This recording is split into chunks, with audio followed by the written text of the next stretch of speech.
Ok, siendo las 20:40 vamos a comenzar nuestra transmisión. Y para comenzar les quiero hacer una pregunta. Es una pregunta obviamente retórica, no espero su respuesta en el chat, pero es para que puedan pensar un poco. Eh, bueno, ¿por qué celebramos Semana Santa? Yo sé que hay un tremendo sinnúmero de confusiones también de por qué los cristianos celebramos Semana Santa. Eh, Algunos dicen Pascua de Resurrección, ¿cierto? Quizás haciendo un poco una mezcla entre la Pascua, ¿cierto? Y lo que significa para nosotros Semana Santa como la cristiandad. Eh, pero es interesante como detenerse un poco y pensar si en realidad la Pascua y Semana Santa tienen una correlación o son dos cosas distintas o, o son celebraciones que quizás deberíamos de celebrar tanto Pascua como Semana Santa. Pero para responder esta pregunta que lancé de por qué celebramos Semana Santa, debemos recordar que nosotros como cristianos, nuestra centralidad de nuestra vida y de todo lo que hacemos como iglesia está centrada en la obra y en la persona de Jesucristo. Por lo tanto, no somos judíos de descendencia, sino que somos el nuevo pueblo de Israel, este pueblo que Dios ha configurado tanto de gentiles como de judíos. Y todas estas personas tienen que pasar por la cruz de Cristo, como decimos nosotros en la jerga cristiana, o sea, tienen que tener una relación o aceptar a Jesucristo como su Salvador para poder ser parte de esta familia. Por lo tanto, podríamos decir que la Semana Santa es una continuación quizás de la Pascua, ¿ya? ¿Por qué? Porque en el pasaje que vamos a ver hoy día vamos a ver algunos ecos de esa celebración, de ese evento en particular que ocurrió en el libro de Éxodos, ¿ya? Eh, por lo tanto, el cristianismo no celebra Pascua, no celebra el pasar de largo o esta festividad, porque nosotros recordamos como el cumplimiento de esa Pascua, recordamos a Jesucristo. Cuando Jesucristo muere en la cruz, su muerte está siendo ocurrida o sucedida en el momento en que la Pascua es celebrada y en el momento en que el Cordero Pascual es entregado. Por lo tanto, Jesucristo es ese Cordero Pascual y por lo tanto nosotros lo que estamos celebrando en esta Semana Santa es recordar dos eventos importantes de lo que ocurre en el tiempo de Jesús, que es recordar su muerte y su resurrección. Por lo tanto, para la cristiandad es importante celebrar la Semana Santa recordando estos dos puntos importantes. ¿Por qué? Porque como hemos dicho anteriormente y en algunas predicaciones, la revelación de Dios es de manera progresiva. Por lo tanto, todos estos acontecimientos están relacionados y la Pascua judía es solamente un eco de esta verdadera festividad que es recordar Semana Santa. ¿Ya? Por lo tanto, nosotros, quizás los que vienen de un trasfondo, católico romano, recuerdan que en este tiempo era un tiempo de recogimiento, en el cual no se consumía carne, para como recordar la muerte de Jesucristo. En cierta medida nosotros no nos abstenemos de alimentarnos, de comer carne, pero sí recordamos lo que significa que Jesucristo haya venido. Y también para el cristianismo no es un momento de tristeza de recordar que Jesucristo está muerto, porque también tenemos la otra parte, como lo dije anteriormente, de que Jesucristo sí resucitó. Y eso es lo que vamos a hablar el domingo, ¿ya? Por lo tanto, hoy día yo les quiero hablar de esta primera parte de la celebración de Semana Santa. Y como les dije, es una celebración porque estamos recordando un hecho que ya ocurrió. Y para que los podamos poner un poco en sintonía de cómo se trata y cómo relatan los evangelios este evento, quiero que ustedes puedan tomar sus Biblias y puedan ir al libro de Lucas. Lucas es un evangelio para quizás alguien que es nuevo y nos está escuchando y no sabe mucho qué es la Biblia. Lucas es un evangelio que se encuentra en el principio de la Biblia, en la parte del Nuevo Testamento. Y vamos a ir a un número de este evangelio, que es el capítulo 23, ¿ya? Ese es el número en grande que va a estar, y vamos a ir de los versículos 33 al 43. Quizás tú no tienes una Biblia en este momento, pero quizás puedes googlear, ¿cierto? Y puedes buscar Lucas capítulo 23, versículos del 33 al 43. Y todos los que estén en su casa y sean hermanos de nuestra comunidad San Esteban, les invito a que puedan abrir sus Biblias y que puedan estar atentos, porque voy a hacer una lectura de este pasaje que nos va a mostrar el momento del clímax de toda la historia de los evangelios, que es la muerte y crucifixión de nuestro Señor Jesucristo. Así que escuchemos las palabras de Lucas. Cuando llegaron al lugar llamado la Calavera, crucificaron allí a Jesús y a los malhechores, uno a la derecha y otro a la izquierda. Y Jesús decía: Padre, perdónalos, porque no saben lo que hacen. Y echaron suertes, repartiéndose entre sí sus vestidos. Y el pueblo estaba allí mirando. Y aún los gobernantes se mofaban de él, diciendo: ¿A otro salvó? Que se salve a sí mismo, si este es el Cristo de Dios, su escogido. Los soldados también se burlaban de él, acercándose y ofreciéndole vinagre y diciendo: Si tú eres el rey de los judíos, sálvate a ti mismo. Había también una inscripción sobre él que decía: Este es el rey de los judíos. Y uno de los malhechores que estaban colgados allí le lanzaba insultos, diciendo: ¿No eres tú el Cristo? Sálvate a ti mismo y a nosotros. Pero el otro le contestó, y reprendiéndole dijo: ¿Ni siquiera temes tú a Dios, a pesar de que estás bajo la misma condena? Y nosotros, a la verdad, justamente, porque recibimos lo que merecemos por nuestros hechos, pero éste nada malo ha hecho. Y decía Jesús: Acuérdate de mí cuando vengas en tu reino. Entonces él le dijo: En verdad te digo, hoy estarás conmigo en el paraíso. Era ya como la hora sexta, cuando descendieron tinieblas sobre toda la tierra, hasta la hora novena. Al eclipsarse el sol, el velo del templo se rasgó en dos, y Jesús, clamando a gran voz, dijo: Padre, en tus manos encomiendo mi espíritu. Y habiendo dicho esto, expiró. Cuando el centurión vio lo que había sucedido, glorificaba a Dios, diciendo: Ciertamente este hombre era inocente. Y cuando todas las multitudes que se habían reunido para presenciar este espectáculo, al observar lo que había acontecido, se volvieron golpeándose el pecho. Pero todos sus conocidos y las mujeres que le habían acompañado desde Galilea estaban a cierta distancia viendo estas cosas. Interesante pasaje y tremendo pasaje que nos narra de manera ordenada y podríamos decir cronológica los acontecimientos que fueron ocurriendo con Jesús. ¿Y por qué? ¿Por qué este relato es de una manera tan ordenada? Bueno, tengo que contarles que el autor es Lucas. Lucas era un médico, el cual se preocupó averiguar diligentemente de cómo habían ocurrido estas cosas y quiso dárselas por escrito a una persona llamada Teófilo para que él tuviera un conocimiento cabal de todas estas cosas que le habían sido enseñadas oralmente. Por lo tanto, lo que Lucas está haciendo es tomar quizás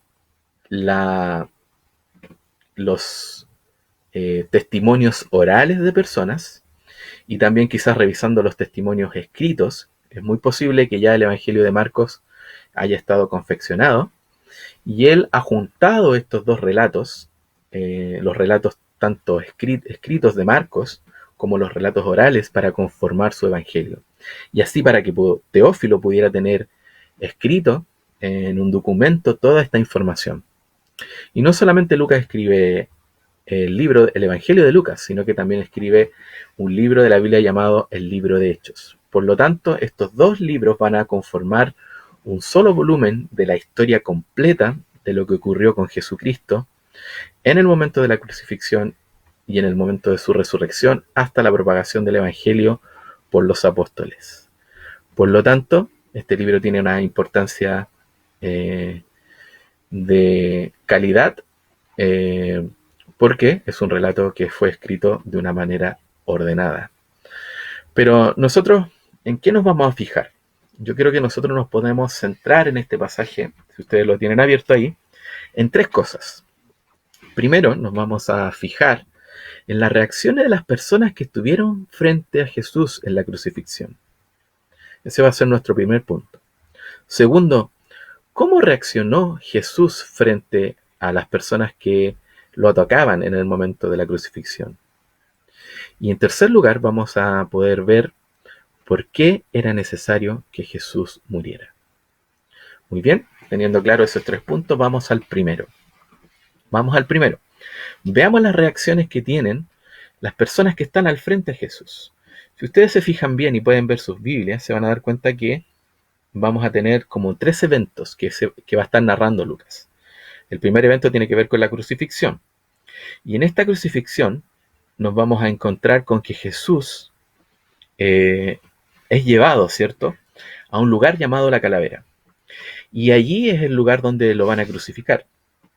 Y no solo va a ser crucificado él, sino que a su alrededor van a estar dos hombres también, que van a sufrir esta misma muerte, esta muerte de cruz que es tan dolorosa y que en algunos momentos también fue tan larga la agonía, en el cual muchas veces los cuerpos de las personas debían ser quebrados sus huesos para que pudiera llevarse a cabo esta muerte sangrienta.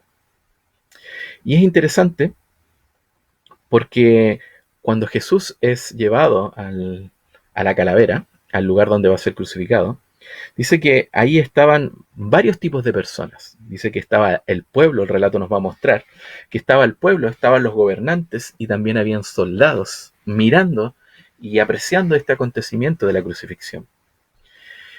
Y es bueno que podamos ver que el pueblo junto con los gobernantes, nos cuenta Lucas, que miraban a Jesús, pero no solamente estaban mirándolo, sino que se estaban burlando de él.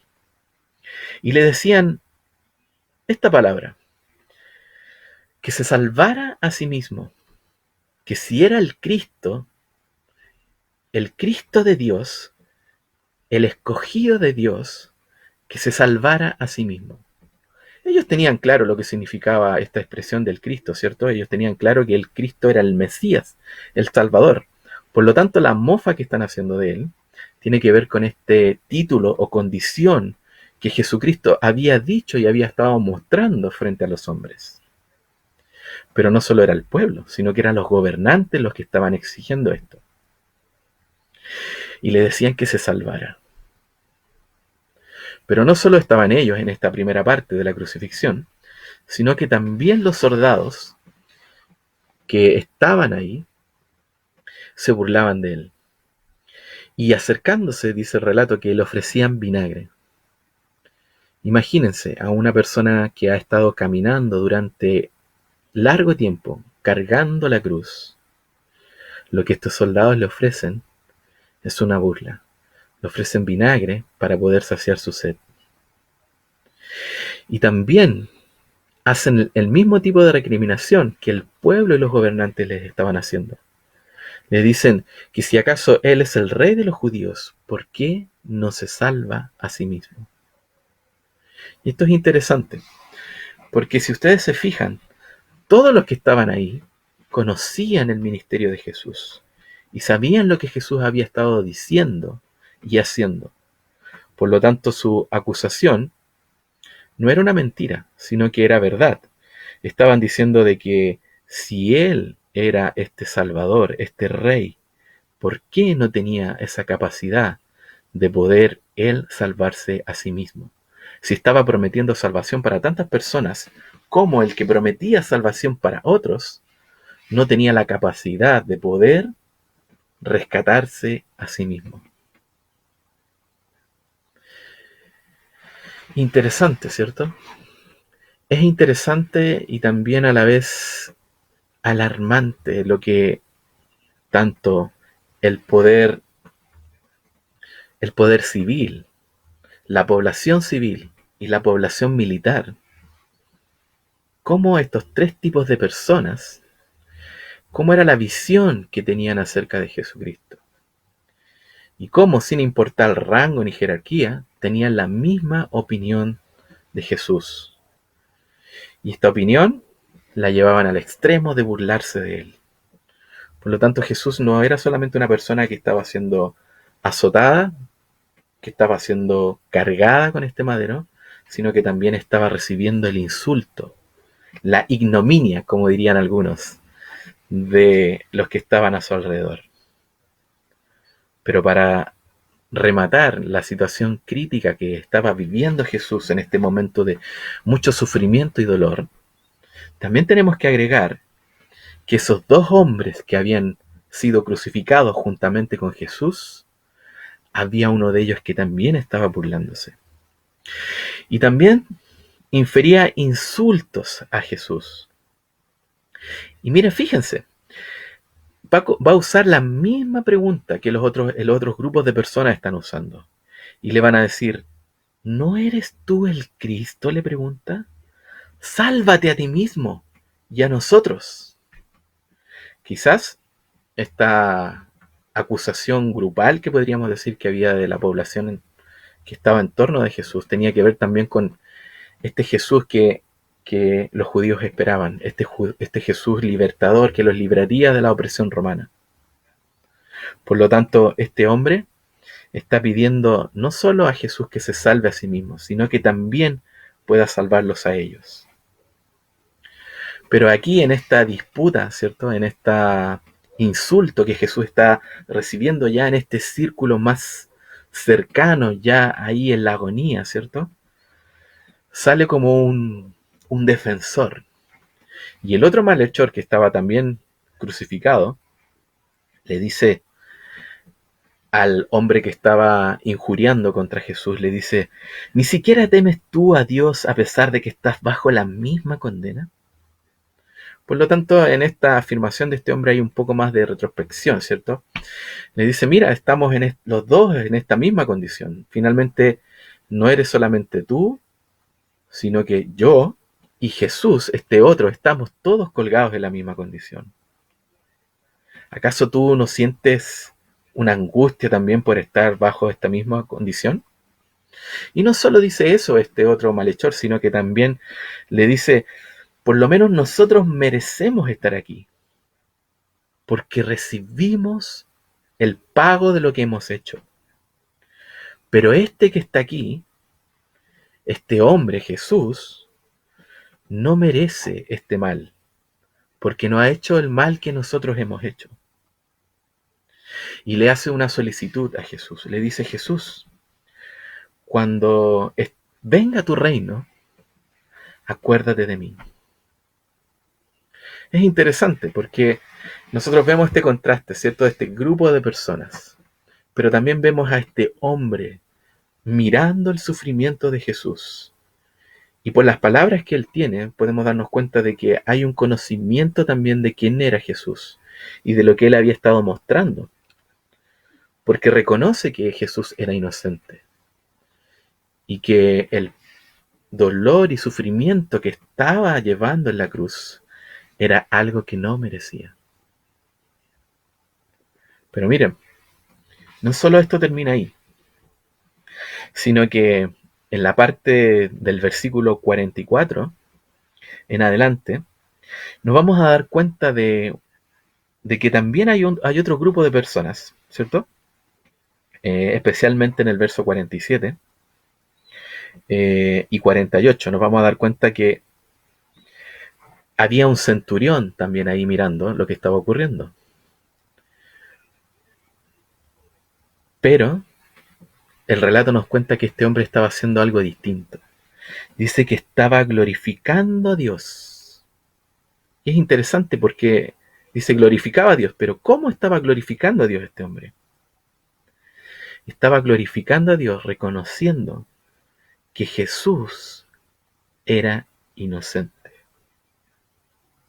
Miren, dentro de toda esta multitud hay dos personas que están entendiendo y comprendiendo qué es lo que realmente está ocurriendo en este lugar de crucifixión. Y cuando vemos y juntamos el relato tanto del hombre que está siendo crucificado al lado de Jesús y del centurión, podemos rescatar que Jesús no merecía estar en ese madero. Jesús no merecía estar en ese madero. Y dice que no solo estaban estas personas, sino que había una gran multitud de personas reunidas, apreciando el espectáculo. Era como la gran diversión del momento estar mirando la crucifixión. Pero al observar lo que acontecía, ¿y qué es lo que había acontecido? Y esto es llamativo porque el acontecimiento que ocurre es tremendamente grande. No solamente está Jesús sufriendo la agonía, sino que ocurre también algo atmosférico, podríamos llamarlo de cierta medida. Si nosotros vamos a una versión, que es la versión Dios habla hoy, nos vamos a dar cuenta que lo que está ocurriendo es que este proceso ocurre al mediodía. Y que desde el mediodía hasta las 3 de la tarde se produce una gran tiniebla en el lugar. Y esto quiere decir, imagínense que nosotros estamos de día, yo sé que algunos quizás han visto un eclipse, han podido presenciar un eclipse solar. Nosotros lo hicimos hace unos años atrás, hace un año atrás, el que estuvo en La Serena, ¿cierto? Tuvimos la oportunidad de ver ese eclipse y es impresionante cómo en plena luz del día, ¿cierto? La luz se va y queda en completa oscuridad. Es interesante como las aves que andan volando, ¿cierto? En el entorno, cómo andan volando, ¿cierto? Y cuando ven que todo se empieza a oscurecer, van a sus lugares de pernoctación y van a dormir, ¿cierto? Y todo lo que el ambiente genera, este oscurecimiento, es algo que realmente impacta. Yo recuerdo que, ¿sabes? Cuando mirábamos con mi familia el eclipse, las personas gritaban ¡ah! Y empezaron a cantar el himno nacional. Entonces imagínense ese contraste y lo que han podido tener la experiencia de vivir un eclipse. Imagínense ese momento en las 12 del día hasta las 3 de la tarde. Imagínense, duró muchas horas este eclipse. Duró esta oscuridad tremenda. ¿Por qué? Porque este acontecimiento que era visto por los ojos y era el espectáculo de estas personas, no solo tenía una importancia en ese momento para los que estaban ahí, sino que tenía una importancia para la humanidad y para el mundo en general. El acontecimiento que estaba ocurriendo era el clímax de toda la historia de los evangelios. Era el momento que Jesucristo había estado guardando, la hora, como dice el libro de Juan. Era el momento de la hora en que el cuerpo y que Jesucristo iba a ser entregado para ser crucificado y muerto. Y la comparación tremenda que hay es que dos hombres que están ahí alrededor, a pesar de toda esa multitud, se dan cuenta que la persona que está siendo crucificada no lo merecía. Esa persona que estaba ahí en la cruz no merecía estar en la cruz. Y esto es interesante y es profundo, porque este hombre no merecía estar ahí, hermanos. No merecía estar ahí, amigos. Pero miren, frente a estas reacciones de la multitud, miren las reacciones de Jesús. Y hay dos reacciones, hay muchos diálogos en esto, pero hay dos reacciones solamente de Jesús en todos estos versos. Miren el verso 34 y dice Jesús: Padre, perdónalos porque no saben lo que hacen. Miren, Jesús en ningún momento él estaba enojado o diciéndole al Padre: ¿por qué estoy pasando este dolor? Estaba sufriendo, obviamente. Porque imaginen, su cuerpo está golpeado, ha tenido que caminar, está sediento, está cansado. Pero miren las palabras que salen de su boca. Dice: Padre, perdónalos porque no saben lo que hacen. Él entendía el propósito, había entendido por qué Dios lo había enviado a la tierra. Y su misión en la tierra era morir en la cruz. Aunque no lo mereciera, era morir en la cruz. Porque su vida estaba siendo entregada para que otros tuvieran vida. Y esto es interesante, porque las palabras de Jesús al malhechor que está a su lado, cuando le dice que se acuerde de él en el reino, cuando venga el reino, las palabras de Jesús no son de reproche, sino que le dice, en verdad te digo, y esta frase es importante. Cada vez que Jesús dice en los evangelios, en verdad te digo, es el amén, amén, o de cierto os digo, tiene una importancia importantísima de lo que está diciendo. Y él le dice, hoy estarás conmigo en el paraíso. ¡Wow! No hay reproche en sus palabras, hermanos.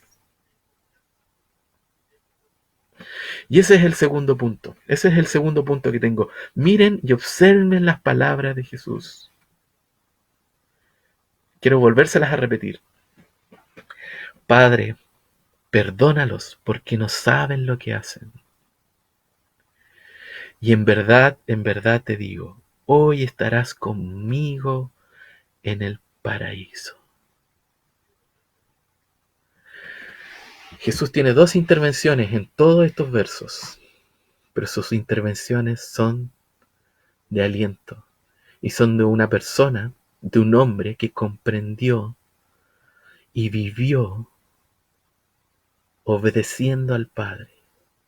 Y es por esa obediencia de Cristo que lo llevó hasta la muerte en la cruz, en que podía decirle al hombre que estaba a su lado, hoy estarás conmigo en el paraíso.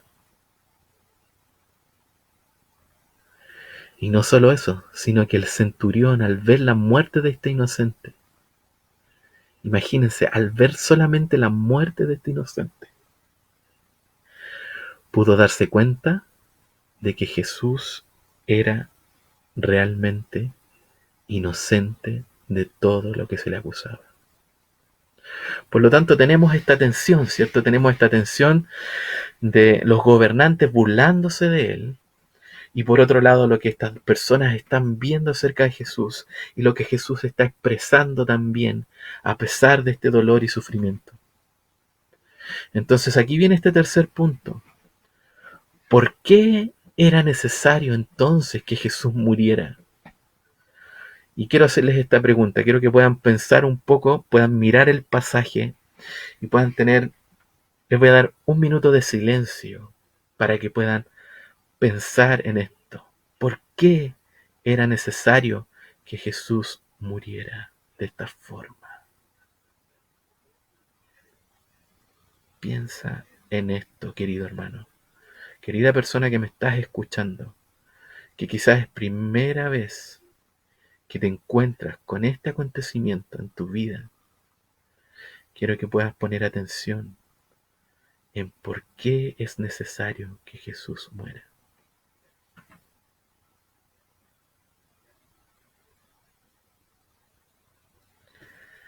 La respuesta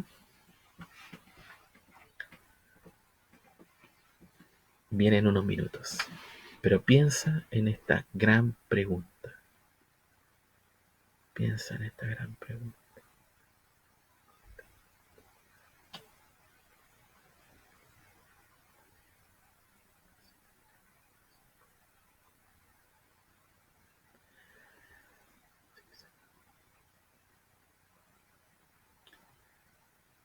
Sí, Señor.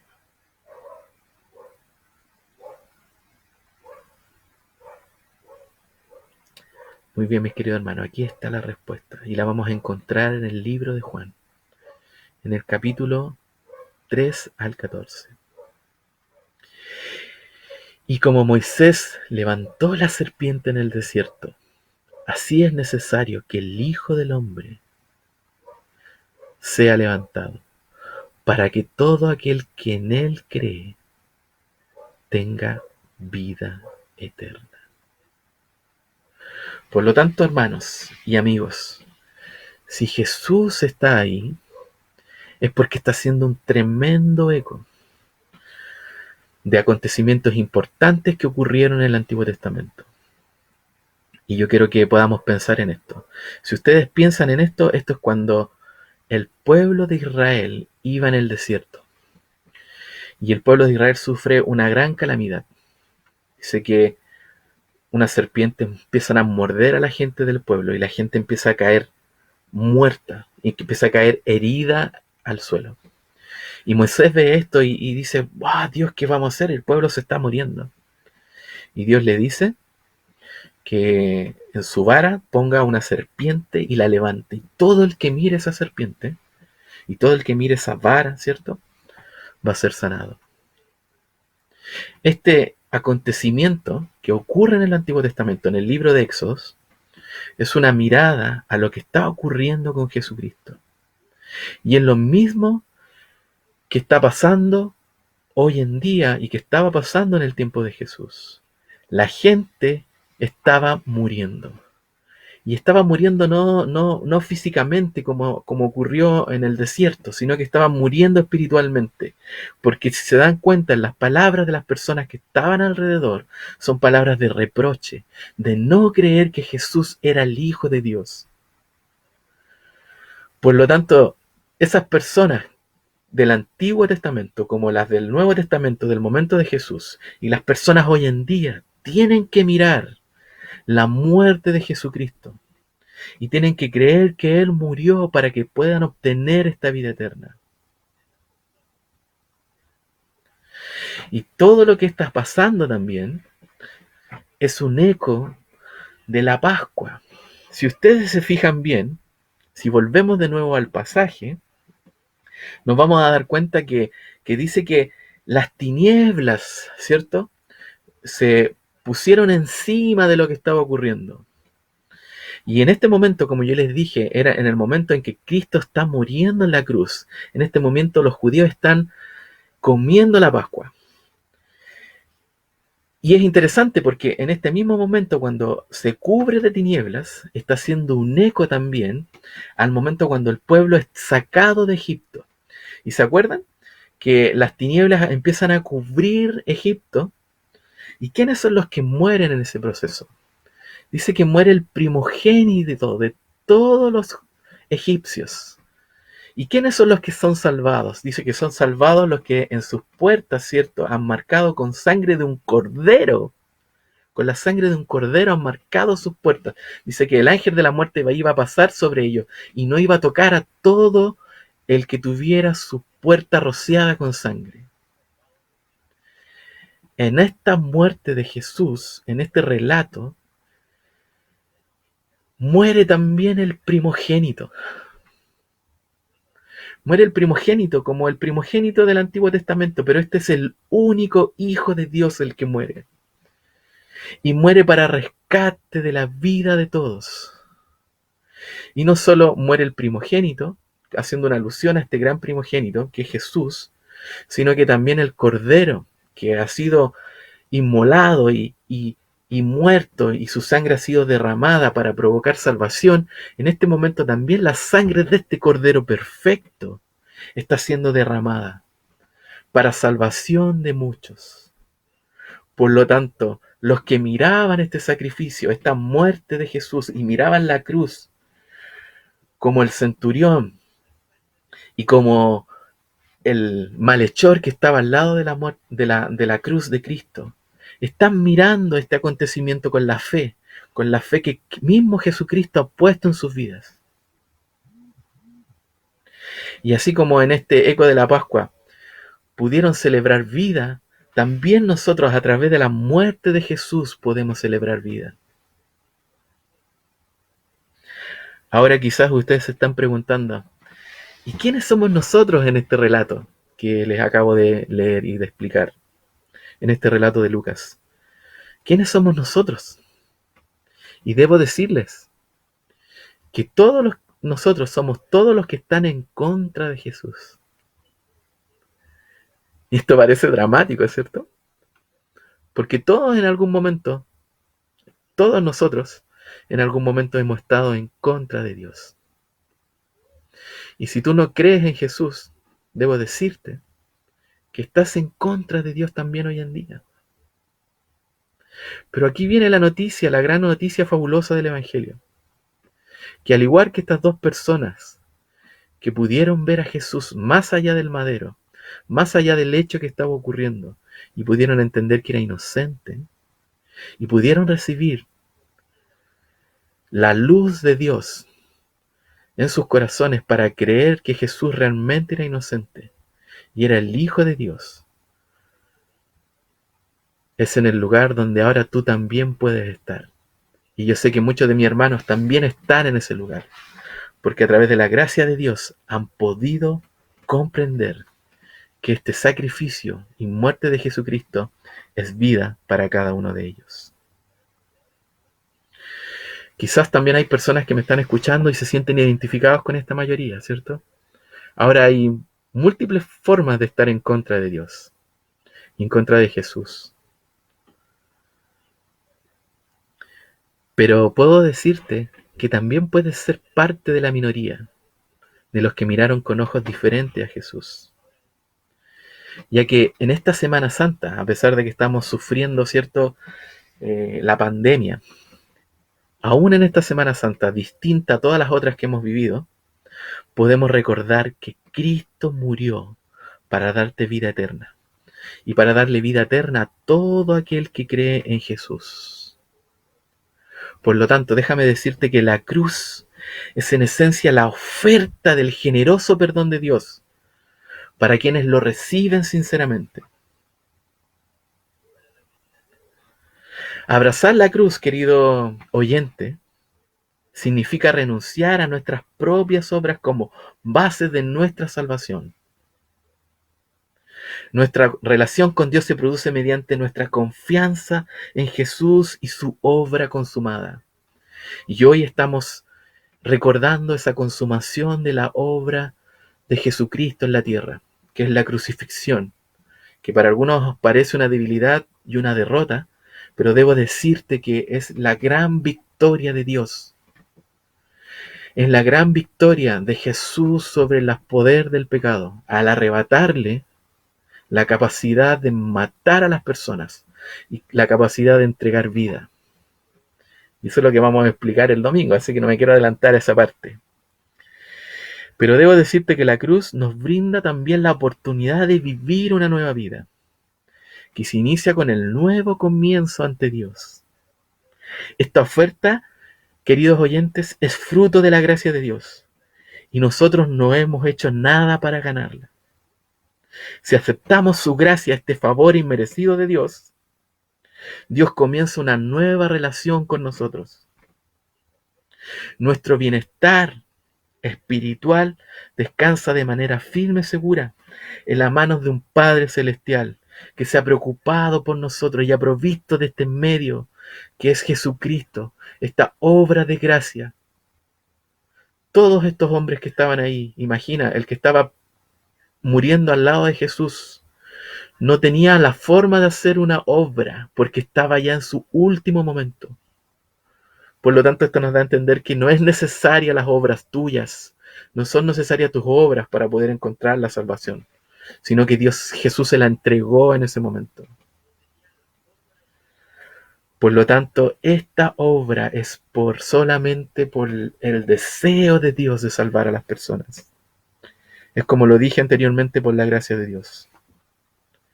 Pero también hay un llamamiento, no solo para los que no han encontrado esta gracia, para los que no han visto el sacrificio de Cristo como algo mucho más importante, sino que también para nosotros quienes hemos tomado esta decisión. La cruz nos recuerda dónde comenzó todo.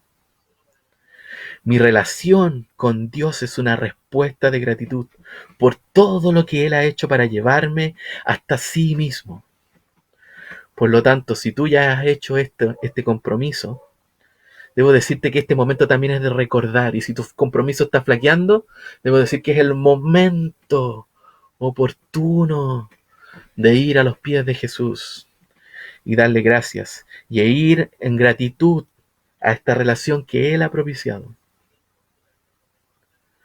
Porque la gracia, queridos oyentes, nos llama a vivir de un modo digno de Dios, reflejando la nueva vida que Él nos ha impartido.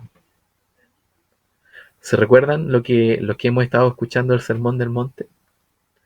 Aquí está el estándar que Jesús quiere para sus hijos. Y no nos está pidiendo un imposible. Porque todo aquel que ha creído en Jesús y ha recibido esta nueva vida, puede vivir este estándar. Y para terminar, queridos hermanos, debo decirles esto. Debo tomar las palabras de Jesús, que Él dice, en verdad te digo, si has creído en Jesús y que Él murió en la cruz por ti, debo decirte que hoy estarás en el paraíso con Dios. Porque esto que Jesús prometió es el cumplimiento de todo lo que el Padre ha estado haciendo. Así que quiero invitarte a que podamos tener un momento de oración. Para los que quizás son nuevos y quizás primera vez han escuchado esto de lo que significa la muerte de Jesús, debo decirte que es vida, que significa vida. Y quizás para los que ya llevan un tiempo en la iglesia y están un poco desanimados, debo decirte que esto también es una nueva oportunidad de poder volver a Jesús y que ese ardor en tu corazón pueda ser devuelto a tu vida. Así que les animo a en el lugar donde estén, con las personas que estén, puedan inclinar su rostro y podamos orar a nuestro Padre. Padre Santo, Señor, te damos gracias por tu palabra, por este tremendo hecho que estamos recordando hoy. Que como escuchamos, Señor, este es el proceso, tu muerte en la cruz es el proceso de esa progresión de tu revelación. Es el clímax de la vida de Jesucristo, que vino a morir para dar vida. Señor, ayúdanos como hijos tuyos y quizás como nuevos hijos a poder tener presente y a estar recordando, Señor, que Semana Santa es eso, en recordar la muerte y resurrección de Jesucristo. Y yo te quiero pedir que cada una de las personas que me está escuchando pueda sentir tu presencia en este momento. Pueda sentir tu presencia tocando sus corazones. Pueda sentir tu presencia animando al que está desanimado. Pueda sentir tu presencia, Señor, fortaleciendo por medio de tu palabra al que necesita alimento, dando agua al sediento, dando comida al hambriento, Señor. Te pido por esta comunidad y por todos los que me escuchan que puedan estar sedientos de ti y quienes han hecho esta decisión por primera vez pueda ser el comienzo de una nueva vida llena de frutos, llena de caminar gozosos contigo. Te lo pido, Padre, en el nombre de Jesús, nuestro Señor y Salvador. Amén. Amén.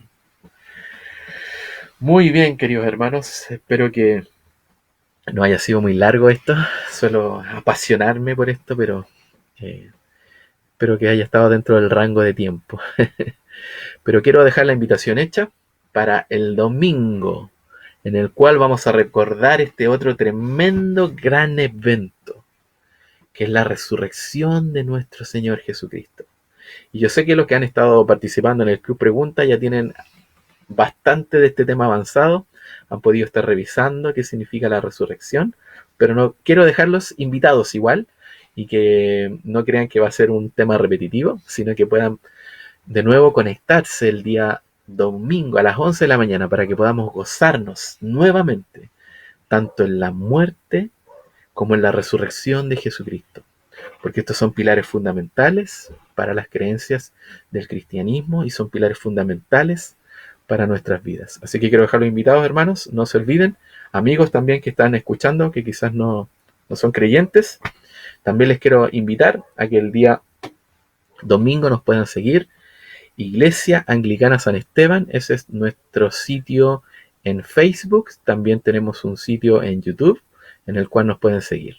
Así que eso, que el Señor les ayude, que el Señor les anime a poder seguir reflexionando, que su semana siga siendo lo que queda de semana siga siendo productiva. Los saludo, que estén súper bien, un abrazo grande y espero que nos podamos estar viendo el día domingo a las 11 de la mañana. Chao, nos vemos, que estén súper, cuídense.